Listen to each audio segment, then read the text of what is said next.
On the 14th, President Lee Jae-myung appointed the new chairperson of the National Labor Relations Commission and the standing member of the Economic, Social, and Labor Council. In Korea, in addition to the National Labor Relations Commission, NLRC, and the Economic, Social, and Labor Council, ESLC, there are various other labor-related committees and agencies, such as the Minimum Wage Council and Regional Employment and Labor Offices. But the question remains, why does the country maintain so many institutions dealing specifically with labor?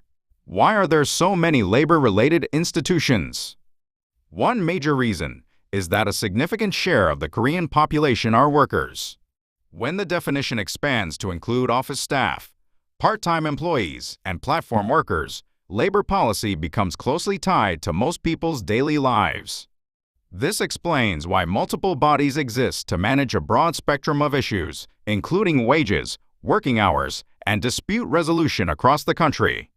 Furthermore, labor issues involve workers, companies, and the government, creating a complex structure of intertwined interests. Since each side has different priorities, detailed committees capable of handling matters neutrally are needed. Lastly, institutions such as labor commissions and the Minimum Wage Council are mandated by relevant laws. This is why there are so many labor-related institutions. How are the NLRC and the ESLC different? Because both the National Labor Relations Commission and the Economic, Social, and Labor Council end with the term Labor Commission. Their differences are not immediately obvious from their names alone. The NLRC is an agency under the Ministry of Employment and Labor and is responsible for mediating labor disputes.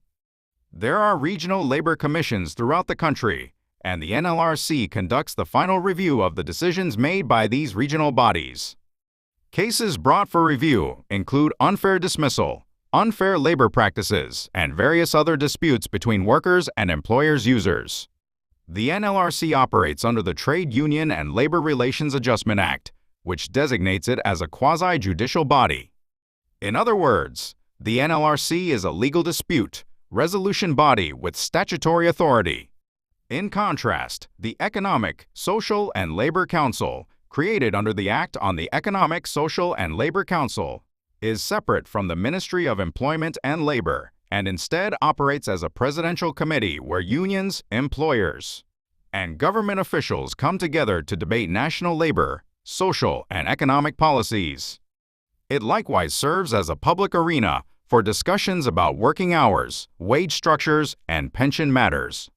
In other words, while the NLRC delivers rulings on disputes that have already arisen, the ESLC focuses on discussing wider policy frameworks in advance, helping ensure that a more sustainable and healthy labor culture can develop and take root in the years ahead.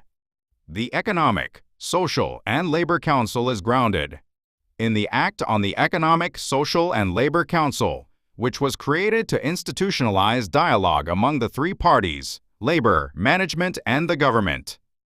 Thus, the ESLC is an institution that discusses policy directions and facilitates social consensus. The reason various committees and institutions coexist in the labor sector is that each organization has different functions and purposes.